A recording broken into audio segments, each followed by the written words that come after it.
বিসমিল্লাহির রহমানির রহিম। সময় হচ্ছে এখন মোটরসাইকেলের ঘড়িতে 3:10 বাজে। আসলে কি 3:10 বাজে কিনা আমি নিজেও জানি না, বাট মোটরসাইকেলের ঘড়িতে যেহেতু 3:10, সে তোমাকে বিশ্বাস করতেই হবে যে এখন 3:10 বাজে। আর দাঁড়ান তো, আমি একটু ফোনের ঘড়িতে দেখে নিই যে আসলে 3:10 বাজে কিনা। না, 3:58 বাজে। এই বাইক, তুমি একটু বামে যায় থামো তো। এনে বাইকটা আমি স্টার্ট দিতে যা আমি ভাবছিলাম যে বাইকটায় তেল নাই। দেখেন আসলে একটা জিনিস অভ্যাস হয়ে গেলে কিভাবে উল্টাপাল্টা হয়ে যায়। আমি নর্মালি স্টার্ট বাটন ক্লিক করতেছি, সেলফ বাটন, অ্যান্ড ঘুরে বন্ধ হয়ে যেতেছে। স্বাভাবিক, আমাদের মনে করারই কথা যে তেল নাই। পরে আমি ফুয়েলও নিছি বাইকটার মধ্যে ঢালবো, আর মানে ঢালতে গিয়ে পরে অন্তর আমাকে বলতেছে, ভাই এই বাইকটা এমনই, একটু পিক আপ করে ধরে রাখতে হয়, তা নাহলে স্টার্ট বন্ধ হয়ে যায়। পরে আমি জিজ্ঞেস করলাম, এটা কি কার্বোরেটর? বলতেছে হ্যাঁ, এটা কার্বোরেটর। আসলে N160-র মধ্যে যে কার্বোরেটর ভার্সন আছে, এটা আমি মাঝে মধ্যে ভুলা যাই। অ্যান্ড পরে দেখলাম যে আসলে কার্বোরেটর, তো এটাকে অন্যভাবে ট্রিট করতেই হবে। এখন মোটামুটি বুঝে গেছি। এখন আর স্টার্টও বন্ধ হইতেছে না, অ্যান্ড ফুয়েলও ঢুকাইতে হয় নাই। একটা জিনিস আমি একটা জিনিস কিন্তু চাইলে করতে পারতো। N160-র মধ্যে যেহেতু কার্বোরেটর করছে, N250-র মধ্যেও চাইলে কার্বোরেটর করতে পারতো। অ্যান্ড কার্বোরেটরের 250 বুঝেন র পাওয়ারটা কি পরিমাণ পাওয়া যেত। আর আচ্ছা, এই বাইকটা চালাতে আরেকটা ব্যাপারে আমার একটু সতর্ক থাকতে হবে। যেহেতু N160, N250 দুইটা বাইক চালাইছি, অ্যান্ড দুইটাতেই ডুয়েল চ্যানেল ABS ছিল। অ্যান্ড এই কার্বোরেটর ভার্সনটাতে তো কোনো জায়গাতেই ABS নাই, আমরা জানি। অ্যান্ড একটু এই জন্য আমার সতর্কতা অবলম্বন করেই চালাইতে হবে, কারণ হুটহাট ওরকম ব্রেক দিলে স্লিপ করে পড়ে যেতে পারি। আমাদের আসলে হয় কি, পাপেট টাইপের হয়ে গেছি আমরা, যারা ABS একবার অভ্যস্ত হয়ে গেছি, আমরা ফুল ফিল একটা পাপেটে রূপান্তরিত হয়েছি। আগে যখন র ব্রেক অ্যান্ড র সবকিছু ছিল, কার্বোরেটর ছিল, হাতে এভাবে এভাবে এভাবে এভাবে এভাবে পিক আপ আমরা রাখতাম। কিন্তু এখন FI আসার পর এমন একটা অভ্যাস হয়েছে, মানে এখন আর এই পিক আপ টিক আপ করা, আগে বাইক মানে ভুম ভুম ভুম ভুম ভুম ভুম ভুম এভাবে এভাবে স্টার্টটা ধরে রাখতে হইতো। কিন্তু এখন দেখা যায় শুধু পিক আপ করি আমরা তখনই যখন আমাদের চাকা জোরে ঘোরার দরকার হয়। এছাড়া আমরা পিক আপ দেই না স্টার্ট দেওয়ার পর থেকে। ও স্পিড ব্রেকারে যে শান্তি, এই যে ভাঙ্গাগুলাতে স্লো নামাইলে বাইকগুলা ভারী হওয়াতে ওর শকটা ও এত সুন্দর অ্যাবজর্ব করে। উপরে আপনি জাস্ট ঘোরার মতো বসে থাকলেই হয়, জাস্ট একটু নিজেকে ব্যালেন্স করে বসে থাকলেই হয়। ওজন লাগেই না বলতে গেলে। এই বাইকগুলাতে, N সিরিজের বাইকগুলাতে এটা একটা সুবিধা। একজন চললেও, কি করছ রাস্তার মাঝখানে, একজন চললেও মোটামুটি সাসপেনশন ফিডব্যাক ভালো। অ্যান্ড যদি দুইজন উঠেন তাহলেও খুব মজা করে চলা যায়। অ্যান্ড অনেক পিছনের অ্যাডজাস্টেবল সাসপেনশন দেওয়াতেও জিনিসটা আরও বেশি ভালো হয়েছে, কারণ সাসপেনশন যখন অ্যাডজাস্টেবল হয় তখন দেখা যায় যে আপনি যদি রেস্টেস বা একটু আসে না, একটু স্পোর্টস মুডে চালাইতে চান, সেক্ষেত্রে সাসপেনশনটা একটু হার্ড করে নিলেন। আবার ধরেন এরকম হইলো যে না, আপনি একটু একা একটু শান্তিতে কমিউটিং করবেন, সেক্ষেত্রে পিছনের সাসপেনশন আবার ঢিল করে নিলেন, তাহলে ভাঙ্গা চূড়া দিয়ে আরামে চলতে পারবেন। অনেক দামি দামি বাইকেও বাংলাদেশে এই অ্যাডজাস্টেবল সাসপেনশনটা দেয় না ইদানিং। কেন যে দেয় না, এটা আসলে খুব গুরুত্বপূর্ণ একটা জিনিস। আর দেখা যায় এটা পরবর্তীতে করতে যায়, এটা কি বাইক, জন্টেসই হবে। আচ্ছা, পরবর্তীতে করতে যায় আবার অনেক টাকা দিয়ে অ্যাডজাস্টেবল আফটার মার্কেট সাসপেনশন লাগাইতে হয়। কতগুলো খরচ না, বাট যদি এটা দিয়ে দেয় তাহলে ভালো হয় আর কি। নতুন একটা কেকের দোকান হয়েছে দেখা যায় ডান পাশে, cake stories, cake STORYS stories, cake stories. তো কি আসলে কেক তো দেখা যাইতেছে না। যাই হোক, আমরা আছি হচ্ছে এখন আমতলাতে। 60 ফিটের ওই পাশটায় ধুলা কিছুটা কমলেও আমতলার এদিকে রোডের কাজ এখনো পর্যন্ত না ধরার কারণে এদিকে ধুলাবালি বেশ জমজমাট একটা আকার আকৃতি ধারণ করেই আছে এখনো পর্যন্ত। আর এখানে কেউ কাউকে সাইড দিতে চায় না। এই অটো রিক্সা তো মোটামুটি কাউরেই কখনো সাইড দিতে চায় না। এরা অলওয়েজ চায় হচ্ছে রাস্তার মাঝখান দিয়ে চলতে। আমার মনে হয় এদের দাবিটা এরকম যে রাস্তা থেকে সব গাড়ি বন্ধ করে দেওয়া হোক, শুধুমাত্র অটো রিক্সাই চলুক। অনেকটা রেলগাড়ির মতো, মানে রেলগাড়ি যাওয়ার সময় দেখবেন যে রাস্তা বন্ধ করে তারপরে ওরা হচ্ছে ক্রস করে। আর ওরকম মনে হয় যে ওদের জন্য সবার মনে হয় যে বন্ধ হয়ে যাওয়া উচিত, রাস্তায় শুধু ওরাই চলবে, আর কারো চলার দরকার নাই আর কি। এরকমটাই লাগে। আচ্ছা, এত কথার ফাঁকে আপনাদেরকে তো একটা কথা বলাই হলো না যে আমি এই টাইমে কেন এইভাবে রাস্তায় ঘুরে ঘুরে আপনাদের সাথে গল্প করতেছি। আসলে আমি ঘুরে ঘুরে রাস্তায় গল্প করতেছি হচ্ছে, আমি আজকে আসছিলাম বাইক ফেরিতে, অ্যান্ড এসে এডিট করছি। দুপুর থেকে শুরু করে এই 4টা পর্যন্ত এডিটই করছি। অ্যান্ড এডিটের পরে মনে হলো যে একটু ঘুরি ফিরি। শুভভাইরে বললাম, ভাই একটু চলেন ঘুরি ফিরি। উনি বললে এক কাজ করি, চলেন তাহলে আমার 2টা বাইকের ছবি তুলতে হবে, আপনি একটা নেন আমি একটা নেই। আর উনি একটা জিক্সার মনে হয় অরেঞ্জ কালার নিচ্ছে, আর আমাকে ধরায় দিছে N160 কার্বোরেটরটা। আর আমি এই বাইক চালাইতে বেশ এনজয়ও করতেছি, সত্যি কথা যেটা। এর জন্য হচ্ছে আমরা এই বাইক নিয়ে বের হয়ে গেছি। তা আমি বললাম তাহলে এক কাজ করি, আমি যেহেতু আজকে ভিডিও করা হয় নাই সারাদিনে, আজকে একটা ভিডিও শুরু করি আপনার বাইক দিয়ে, পরে দেখা যাক ঘটনা কোন জায়গা থেকে কোন জায়গায় যায়। এ হচ্ছে কাহিনী। আজকে ইফতারের প্ল্যান কোন জায়গায়, এগুলো এখনো পর্যন্ত যদিও আমরা কোনো কিছুই করি নাই। এমনও হইতে পারে হয়তো বাসায় চলে যাব, দেন হালকা পাতলার মধ্যে ইফতার করব। আমাদের দেশে এই সংস্কৃতি বা কালচারটা যে কেন হয়েছে যে ইফতারের মধ্যে এই আলুর চপ, বেগুনি, পেঁয়াজু, মানে যত রকমের তেলের খাবার আছে এবং অস্বাস্থ্যকর খাবার আছে, এইগুলাই ইফতারের মধ্যে খাওয়া হয়। দেখবেন কেন এরকম বুঝি না এই জিনিসটা। ইফতারে খাওয়া উচিত স্বাস্থ্যকর খাবার, যেমন ফ্রুটসের কিছু ব্যাপার স্যাপার, ফ্রুট জুস, বা হচ্ছে একটু যদি ঠান্ডা কোনো খাবার হয়, যেমন চিরা ভিজায়া দেন ওইটা দই টই দিয়ে, প্রোবায়োটিক টাইপ, মানে আমার মনে হয় স্বাস্থ্যকর খাবার খাওয়া উচিত। কারণ সারাদিন আপনি কিছু খান নাই, এখন আবার তেলের খাবার খাইলে তো গ্যাস্ট্রিক হওয়ার সম্ভাবনা থাকবেই, তাই না? এইটা আমাদের দেশের এই কালচারটা মনে হয় চেঞ্জ হওয়া উচিত। আপনাদের যদি কারো জানা থাকে যে সৌদি আরবে মানুষ ইফতারের সময় কি খায়, প্লিজ আমাকে একটু কমেন্টে শেয়ার করেন তো, তাহলে আমি জানতে পারবো। কারণ আসলে ধর্মের বিভিন্ন বড় বড় মানে বিভিন্ন নবী রাসূল তো ওইদিকেই প্রথম, ওইদিকেই ঘটনাগুলো ঘটছে, তো ওনাদের এগুলো একটু জানা উচিত। মানে আমার জানা উচিত যে আসলে ওইদিকে ওনারা কোন নিয়মটা ফলো করে বা কিভাবে, ওনাদের কালচারটা কি। শুভ যে কোন দিকে গেছে ব্যাপারটা তো আমি জানি না। আচ্ছা চলেন কার্বোরেটরের র পাওয়ার একটু চেক করি। সাউন্ডই অন্যরকম না, এফআই এর চেয়ে কার্বোরেটরের দেখছেন র একটা বুম যে পাওয়ার, এটা কিন্তু স্পেশাল। বাইকের কাগজ টাগজ কিচ্ছু নিয়ে আসি নাই, সামনে দেখা যাইতেছে পুলিশের গাড়ি। আজকে খবর আছে। একটা জিনিস করবেন, শুনেন, পুলিশ কখন আপনাকে ধরবে জানেন? যখন আপনি পুলিশকে খুঁজবেন, তখন পুলিশ আপনাকে বেশি ধরবে। অ্যান্ড আরেকটা জিনিস খেয়াল করবেন, আপনার যখন কাগজ টাগজ বা কোনো কিছু নর্মাল থাকে, মানে না থাকে আর কি সাথে, তখন এইভাবে আপনি সবসময় পুলিশকে খুঁজতে থাকবেন। অ্যান্ড পুলিশের চোখে চোখ পড়লেই না আরেক দিকে তাকায় যাবেন, এরকম ব্যাপারটা হবে। আপনি কাগজ টাগজ না থাকলে যেটা করবেন, পুলিশ খুঁজারই দরকার নেই, আপনি আপনার মতো চলেন, দেখবেন আপনাকে কোনো পুলিশ ডাক দিবে না। আপনি যত পুলিশ খুঁজবেন, যত ভয় পাবেন, তখন আপনার চোখের মধ্যে চোর চোর একটা ভাব চলে আসবে। আর চোর চোর ভাব যখন চলে আসবে, তখন আপনি ধরা খাবেন, এটাই স্বাভাবিক। এই ও ঘুড়ি উড়াইতেছে, আরে দুইজন ঘুড়ি উড়াইতেছে। এই এটা কি কাগজের ঘুড়ি না পলিথিনের? তুমি বানাইছো? মাঞ্জা দিছ সুতায়? ধার দেখি একটু ধইরা ভাইয়া। এখানে ও বাবা রে বাবা, এখানে অতটা বোঝা যায় না। কি দিয়া মাঞ্জা দাও? শিরিষ, সাবু, কাচের গুঁড়া? তুমিই দাও তাহলে? কি কাটাকাটি লাগাইবা? ও ওর সাথে কাটাকাটি লাগবো। ওই যে হলুদ ঘুড়ি। হ্যাঁ ভিডিও তো হইতেছে, কিন্তু তোমাদের ঘুড়ি নাই? আরেকটা না কে জানি উড়াইলো। ও আচ্ছা আচ্ছা, এগুলা কি নিজেরাই বানাও মনে হয় না ঘুড়ি? এই ও তো কইলো ও বানাইছে। এটা কিনছো? পলিথিনের ঘুড়িও বিক্রি হয় এখন? ও আগে তো কাগজের ঘুড়ি বিক্রি হইতো আমাদের আমলে। আছে পলিথিনের এই ঘুড়িগুলা কত করে? আর কাগজের টি? হ্যাঁ আমরা 1 টাকা করে কিনতাম। আর যেটা হইতেছে একটু যে রং থাকতো মাঝখানে, ওটা মনে হয় 2 টাকা নিত। 15 টাকা নেই ওটা? আচ্ছা আচ্ছা, এ তো লুটে না, লুটে বুঝো, ঢিল দিলে যে ঘুরে। আচ্ছা ভাই, আল্লাহ হাফেজ। এই লুটে তো।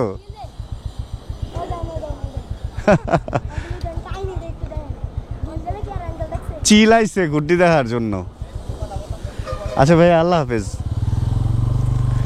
এই যে আরেকজন গুড্ডি এটা উড়াবে, একটা টান দিবে, এই যে উড়া গেছে, এই তো উড়া গেছে ভাইয়েরটা, একদম উপরে উঠে গেছে। এই বিল্ডিং এ ক্রাশ করবে তো এটা। এই যে ও যে দৌড়ে আসতেছে, এই ক্যারেক্টারটাও মাঝে মধ্যে আমি পালন করতাম ভাই, অনেক দূরে দৌড়া যেতে হইতো।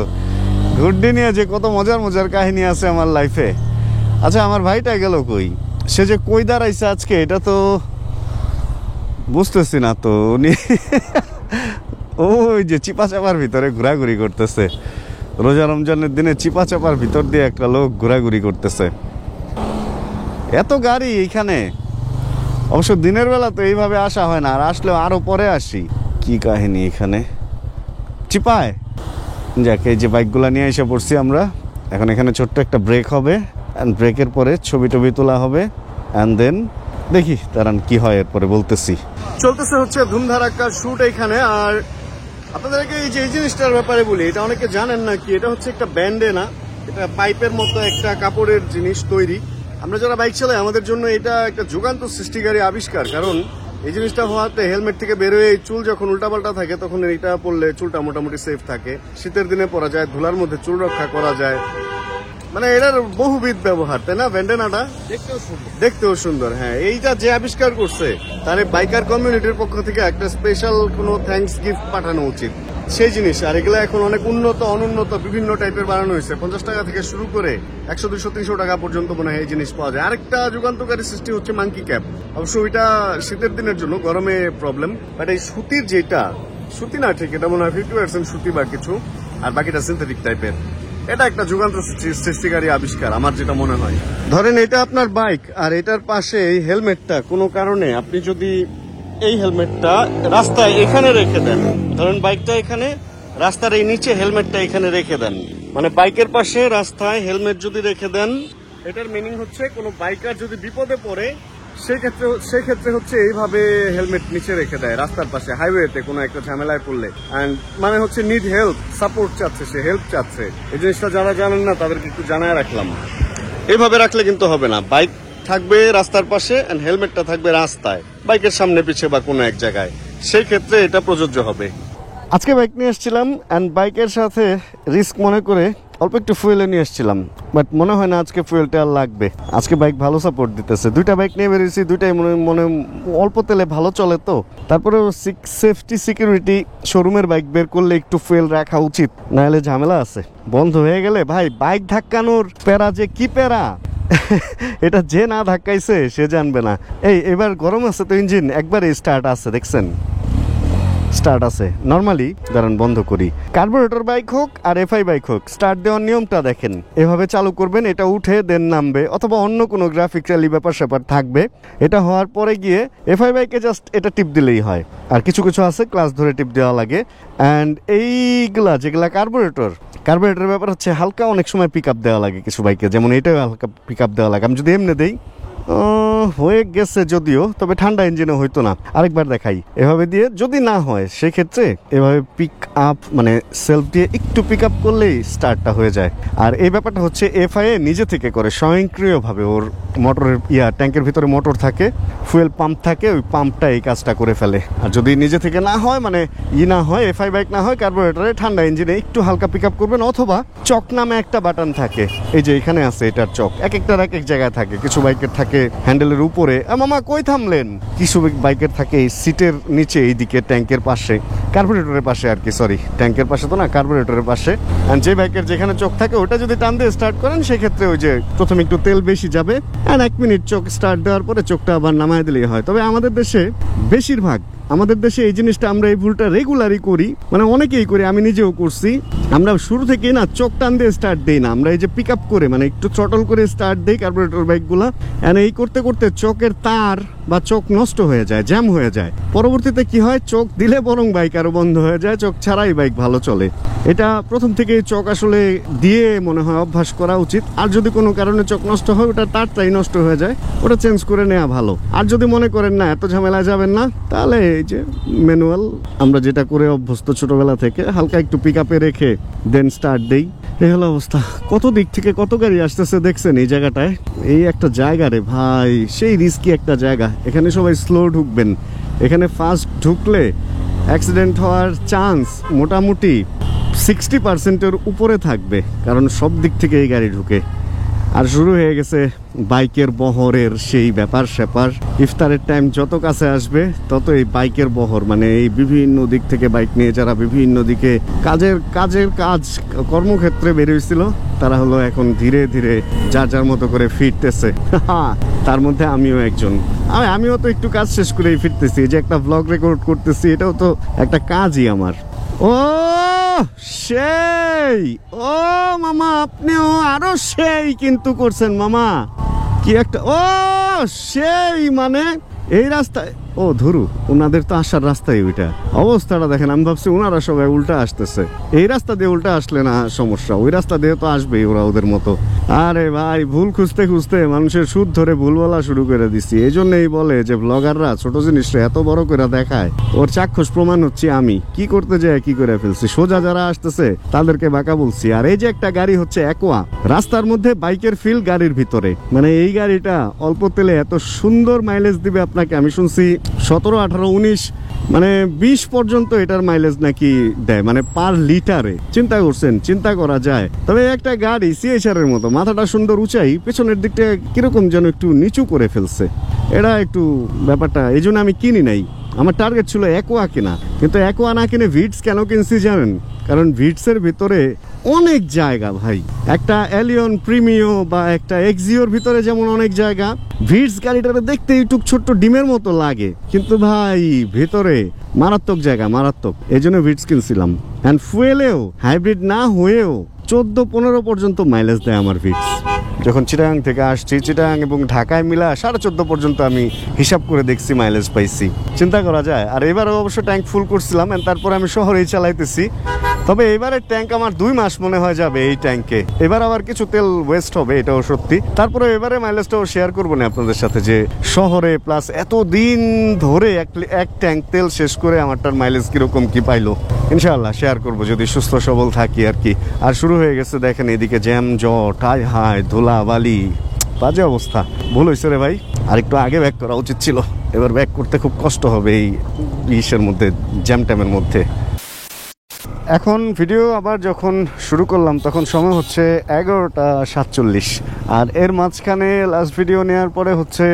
গেছিলাম একটু বাসায় অ্যান্ড বাসায় যা হালকা একটু ঘুমায় গেছিলাম ইদানিং রোজা এই জিনিসটা আমার হইতেছে সন্ধ্যায় ইফতার শেষ করার পরে একটু ঘুম আসে অ্যান্ড দেন অটোতে গেছিলাম অনেকে ছিল এখানে একসাথে একটু সবার সাথে সময় টময় কাটানোর পর এখানে আসছিলাম টুপি চত্বরে এখানেও ভাই ব্রাদারদের সাথে অনেকটাই সময় কাটাইলাম আর শেষে এখন এই 12টার প্রায় একটু কম বাজে ফোন দিছিলাম হচ্ছে বাসায় অ্যান্ড শুনলাম হচ্ছে ওরা সেহরি পর্যন্ত জায়গায় থাকে এজন্য চলে যেতেছি হচ্ছে উত্তরা অনেক দিন উত্তরা যাই না অ্যান্ড আজকে অনেক দিন পরে যাইতেছি যদিও থাকা হবে না হয়তো কালকে সকালে আবার ব্যাক করবো এদিকে কারণ হচ্ছে এদিকে টুকটাক কিছু কাজ টাজ থাকে অ্যান্ড এগুলা ঈদের আগে মানে রোজার মধ্যে সেরে ফেলতে হবে এই কারণে এদিকে এই সময়টা একটু বেশি দিতেছি চলেন তাহলে যাইতে যাইতে রাস্তায় দেখি কি অবস্থা যদি আলো থাকে অ্যান্ড কোনো দেখানোর মতো কিছু থাকে তাহলে অবশ্যই আবার ক্যামেরাটা অন করে বলবো হ্যালো গাইজ চলেন রমজান শুরু হওয়ার পরে হচ্ছে প্রথমেই রাতে আমি উত্তরার দিকে মুভ করতেছি